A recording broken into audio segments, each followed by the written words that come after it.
नमस्कार दोस्तों, स्वागत है आप सभी का आज की वीडियो में। और आज की वीडियो में मैं बिना रिदम की ये धुन आपके लिए प्रस्तुत कर रहा हूँ। उम्मीद है आपको वीडियो पसंद आए। चैनल पर नए होंगे तो चैनल को सब्सक्राइब कर दीजिएगा और बेल आइकन को ऑल पे सेट कर दीजिएगा, जिससे हमारे आने वाले सभी वीडियो का नोटिफिकेशन आपको मिलता रहे। तो चलिए शुरू करते हैं यही धुन और देखते हैं, समझते हैं।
वीडियो से संबंधित कोई भी आपका सवाल रहता है तो कमेंट करके ज़रूर बताइएगा, ताकि मुझे बताने में खुशी होगी।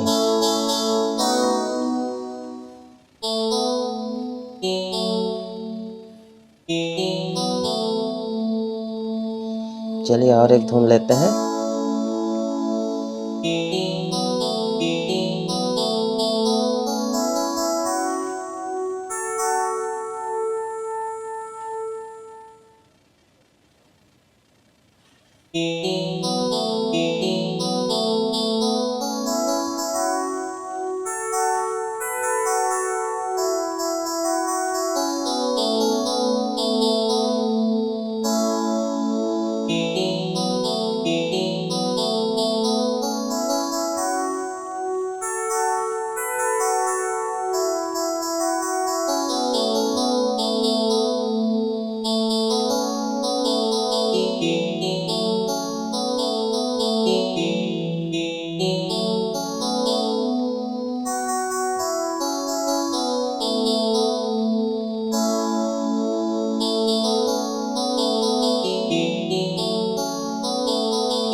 वीडियो कैसा लगा कमेंट करके ज़रूर बताइएगा।